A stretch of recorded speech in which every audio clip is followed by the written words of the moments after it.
اگر آپ میں ہمت ہے تو عمران خان کو عدالت میں لاؤ، میں ہی اگلا وزیر اعظم ہوں، یہ بات لکھ لو اور نوٹ کر لو۔ ریاست کا ایک خطرناک پلان کس کے خلاف بنایا گیا؟ اب میری برداشت ختم ہو چکی ہے، لہٰذا عمران خان کو لاؤ، پیش کرو، حاضر کرو، واگزار کرو۔ آج کے گورکھ دھندا میں ان اہم خبروں کے اوپر بات کریں گے۔ السلام علیکم، آپ دیکھ رہے ہیں گورکھ دھندا، ابرار قریشی آپ سے مخاطب ہوں۔ اگر ہمت ہے تو آؤ، مجھ سے لڑو، مجھے جیل سے اٹھاؤ اور عدالت میں پیش کرو۔ ایسے الفاظ عمران خان نہیں کہہ رہے، یہ کسی گانے کے کوئی بول لکھے ہوئے نہیں ہیں۔ یہ عمران خان کے وکیل ہیں نعیم حیدر پنچوتا، انہوں نے کہا اور عدالت کے اندر انہوں نے یہ بات کی کہ آپ لوگ تو عمران خان کی، بلکہ عدالت کے باہر بات کرتے ہوئے عمران خان کی تصویر سے بھی ڈرتے ہو۔ آخر کیا وجہ ہے کہ آپ لوگ جو ہیں وہ عمران خان کو عدالت کے اندر پیش نہیں کرتے اور جیل سے لے کے نہیں آتے؟ کیوں آپ عدالت کو ہی جیل کے اندر لے جاتے ہیں جبکہ جیل سے قیدی کو عدالت کے اندر آنا چاہیے؟ آخر کس بات کا اتنا خوف ہے اور کیوں یہ خوف آپ کے اوپر طاری ہوا؟ کیا عمران خان کی شکل اور صورت، کیا عمران خان کی طاقت، اور کیا آپ لوگ عمران خان کی تصویر سے بھی ڈرتے ہیں؟ آپ اس بات سے حیران ہوں گے جب میں تاریخ کا ایک حوالہ آپ کے سامنے رکھوں گا کہ ایک وقت تھا، ایک دور تھا، ایسے حالات تھے جس میں کچھ واقعات ہوئے اور جس کے بعد جب عمران خان کے اوپر 200 کے قریب FIR ہوئی تو یہی PTI اور عمران خان خود عدالت کو لکھ کے استدعا کرتے تھے کہ ہمیں عدالت میں پیش نہیں کرو چونکہ میری اور ہماری جان کو خطرہ ہے۔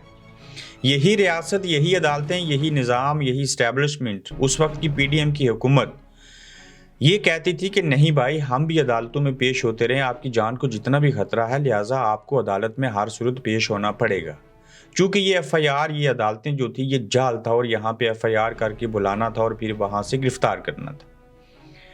اب آپ دیکھیے کہ وہی عمران خان ہیں، وہی ان کے وکیل ہیں، وہ کہہ رہے ہیں کہ آپ عمران خان کو عدالت میں پیش کرو، وہ جو کہتے تھے کہ ہمیں پیش نہیں کرو، ہماری جان کو خطرہ ہے، اب یہ خود کہہ رہے ہیں عدالت میں پیش کرو۔ اور اس وقت جو لوگ اور جو عدالتیں اور جو اسٹیبلشمنٹ کہتی تھی کہ نہیں آپ کو پیش ہونا ہے، اب وہی لوگ یہ کہہ رہے ہیں کہ عمران خان کی جان کو خطرہ ہے لہٰذا ہم ان کو پیش نہیں کریں گے۔ آپ امیجن کیجئے کہ یہ کیسا گورکھ دھندا ہے، یہ کتنا عجیب واقعہ ہے کہ اپنے فائدے کے لیے اب یہ عدالتیں اور جو بھی عمران خان کے مخالفین ہیں وہ عمران خان کو جیل میں رکھ کے تحفظ دے رہے ہیں، اور جب عمران خان باہر تھا، اس کے اوپر حملہ ہوا، 200 کیس بنے، عدالتوں میں آتے تھے، تب خطرہ نہیں تھا۔ اب چونکہ ان کو ڈر ہے کہ عوام نے ان کی شکل صورت دیکھ لی، کہیں کیمرے پہ آ گئے، کہیں کوئی چیز ہوئی تو پھر سے عوام جو ہے وہ ایموشنل ہو جائے گی۔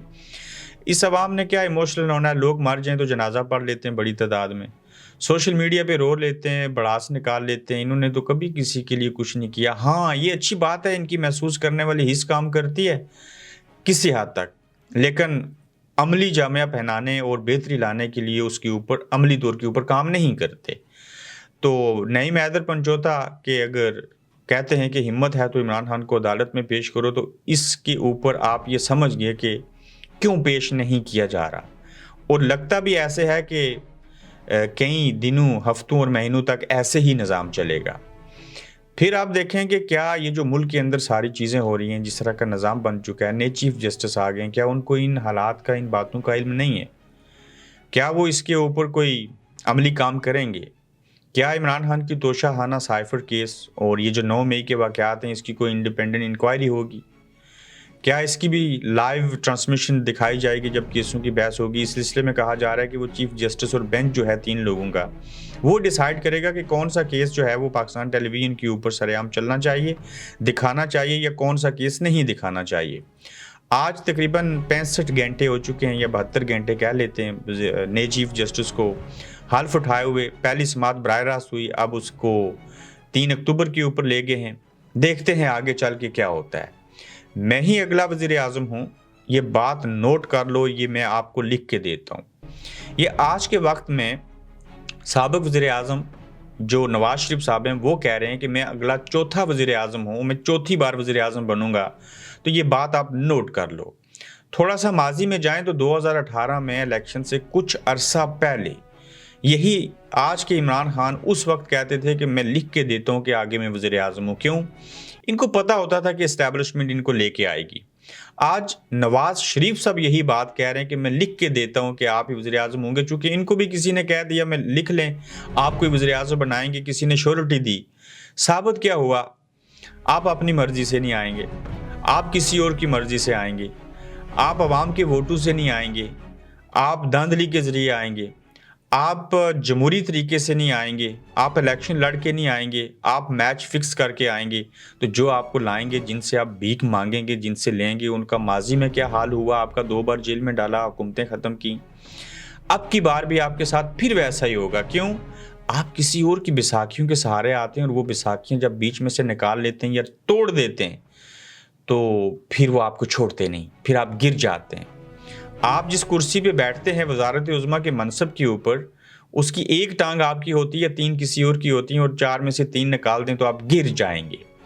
جب آپ کو وہ اقتدار میں لے کے آتے ہیں، آپ کے سینگ باہر نکلتے ہیں، جانور کو پالتے ہیں، وہ بڑا ہوتا ہے اور سینگ مارنے کی کوشش کرے، آگے سے اس کو پکڑ لیتے ہیں، اس کے سینگ توڑ دیتے ہیں۔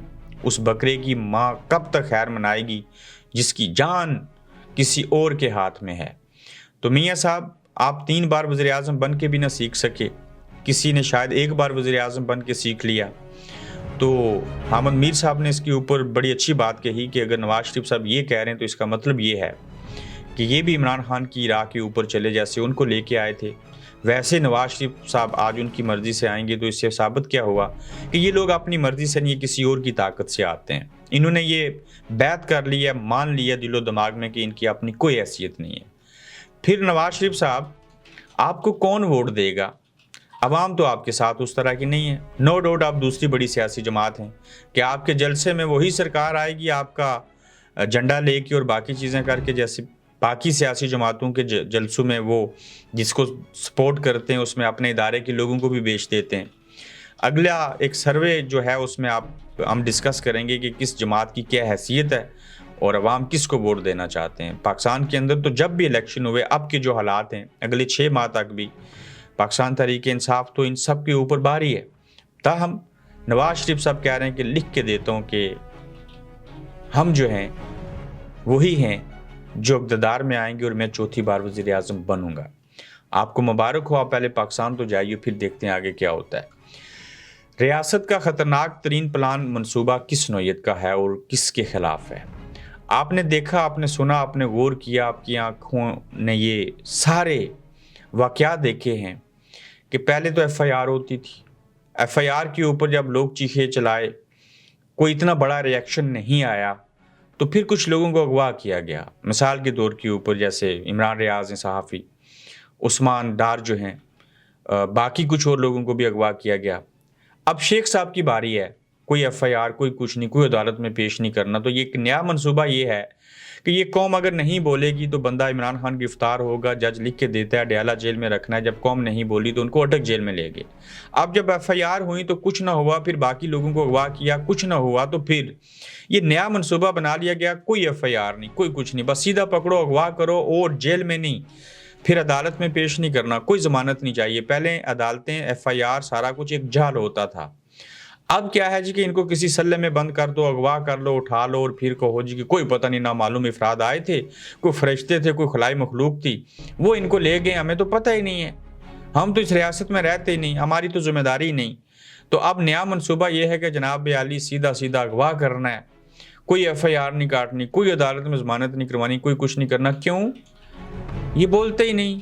اس قوم کو لتر مارو، چھتر مارو، ڈنڈے مارو، گالیاں دو، کچھ بھی کرو، مہنگائی کر لو، انہوں نے کچھ نہیں کہنا۔ تو لہٰذا اب نیا منصوبہ ہے اغوا کرنے کا۔ پہلے بلوچستان سے لوگ اغوا ہوتے تھے، کوئٹہ سے ہوتے تھے، اور جگہوں سے ہوتے تھے۔ 9 مئی کے واقعے کے بعد بھی بے شمار ہزاروں سینکڑوں لوگ جو ہیں وہ مسنگ پرسنز میں شامل ہیں۔ تو اب نئے چیف جسٹس جو ہیں وہ پرانے جب جج ہوتے تھے، یہ کسی دور میں تو مسنگ پرسنز کی بات کیا کرتے تھے، آج تو سرے عام اور کھلے عام اٹھایا جا رہا ہے، سوشل میڈیا کے اوپر بتایا بھی جا رہا ہے۔ تو دیکھتے ہیں کہ یہ نیا منصوبہ جو ہے یہ کہاں تک جائے گا۔ یہ تب تک آگے بڑھتا رہے گا جب تک عوام نہیں بولیں گے۔ پہلے قانونی وے ہوتا تھا تھوڑا سا، اب ٹوٹل اغوا برائے تاوان اس کو کہوں، بس اغوا کر لینا ہے، نامعلوم افراد آئے تھے اور اٹھا کے لے گئے۔ تو یہ آپ کو دیکھنے اور سننے کو ملے گا۔ عمران ریاض کے حوالے سے کہا گیا کہ اب میری برداشت ختم ہے، مہربانی کرو عمران ریاض کو پیش کرو، اور یہ کہہ رہے ہیں کہ ایک جج صاحب جو ہیں آپ بھی حیران ہوں گے یہ کتنے بڑے پاورفل طاقتور کتنے اچھے کتنے چنگے جج ہیں کہ جو عمران ریاض کی اتنی سپورٹ کر رہے ہیں کہ خدا را میری برداشت ختم ہو چکی ہے. آئی جی پنجاب کو انہوں نے کہا اور عمران ریاض کو پیش کرو. بھائی جان یہ سارے ڈائیلاگ ہیں. آپ نے فلمیں دیکھی ہوں گی, آپ سمجھ لیں ایک فلم چل رہی ہے, اس کا ٹریلر نہیں پوری فلم چل رہی ہے آپ کے سامنے ہے. یہ جج سب اتنے اچھے ہوتے محسوس کرنے والے ہوتے, ان کی واقعی برداشت ختم ہو چکی ہوتی تو یہ صرف ایسے باتیں نہ کرتے, یہ یا تو نوکری چھوڑ دیتے یا جو ذمہ دار ہیں ان کو سزا دے دیتے, چاہے وہ آئی جی ہے چاہے وہ نامعلوم افراد ہیں. یہ بس کہنے کی باتیں ہیں. جج صاحب نے ایسے کہہ دیا, برداشت ختم ہوگی, جج صاحب نے نوٹس لے لیا, اب عمران ریاض آ جائے گا, وہ بھائی اغوا ہوا ہے. آپ کے کہنے اور کرنے کے باوجود آپ جج ہیں پھر بھی کچھ نہیں ہو رہا, تو کیا حیثیت رہی ہے آپ لوگوں کی؟ کیوں خود کو بدنام کراتے ہیں؟ کیوں آپ دوسروں کے گناہ اپنے ساتھ لے رہے ہیں؟ چھوڑ دیجئے ان عہدوں کو, ان چیزوں کو. جب آپ آزاد نہیں ہیں کوئی اور نوکری کر لیں, بیرونی دنیا میں آ جائیں, وہاں سے 4 پیسے کما سکتے ہیں.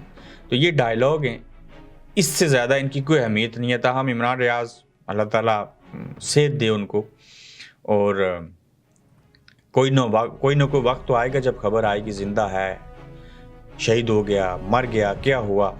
کبھی تو حالات بدلیں گے, کچھ تو ہوگا. اپنا خیال رکھیے گا, پھر آپ سے ملیں گے. آپ دیکھ رہے ہیں گورکھ دھندا ابرار قریشی کے ساتھ.